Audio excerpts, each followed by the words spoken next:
It is official. Bernie Sanders is out of the 2020 race for the White House. The move essentially teeing up former Vice President Joe Biden as the Democratic nominee. Lee Carter, to you, what was your take on what you heard from Mr. Sanders yesterday and the fact that he's going to be keeping his delegates?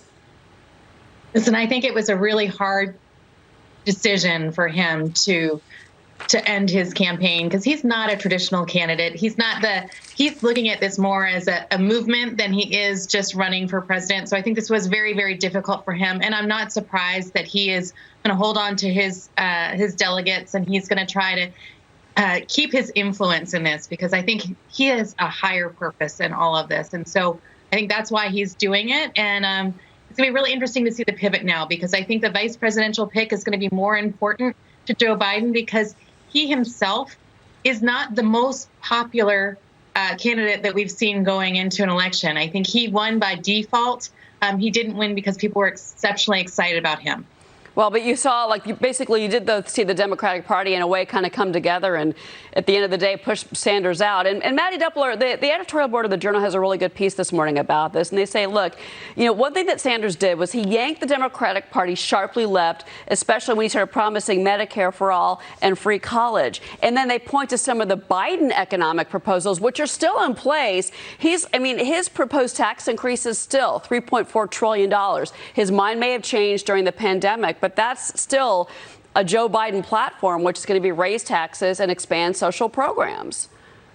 That's right. And, Bernie Sanders shouldn't get all the credit for pulling the party leftward. Elizabeth Warren did a heck of a job doing that as well. The challenge with Elizabeth Warren and running against Bernie Sanders is she actually did her math, right? She was the one who forced Bernie Sanders to admit that there's a lot of tax increases to pay for Medicare for all. It's not just cheaper health care. It's not just all of the benefits that he's been promising. So when you look at the Democratic Party now, I think that the Sanders campaign is instructive for some of the challenges that Biden now has. You look at the map for Biden, the thing that Bernie Sanders was saying is that he can create a coalition that the traditional Democrats can't, that he has young people, he has workers, he's going to get these Trump voters who had turned up to vote for the president in 2016. That did not ultimately end up being the case. So how does Biden replicate a map now?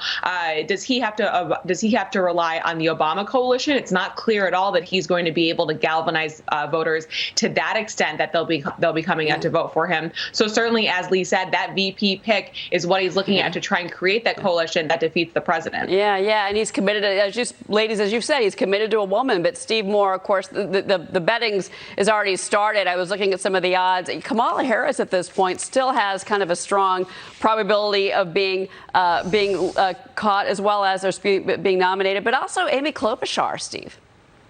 Yeah, a couple things. First of all, I am not convinced that Joe Biden is going to be the Democratic nominee. Now, I'm talking to a lot of Democratic operatives in Washington who've watched his performance in front of the camera in the last month or two, and they are very nervous about Biden. He just doesn't seem like he has it all together right now. And as you know, you reported on this at Fox Business, there's been a little bit of a boomlet lately to try to dump Biden and go with someone like Andy Cuomo. I don't think that's going to happen, but I would not rule it out. The other thing I'd say quickly is that, you played that clip of Bernie saying, look, I'm winning the ideological battle. You know what? He is, because what we are seeing in Washington right now, the craziness that's going on, is the Bernie Sanders agenda.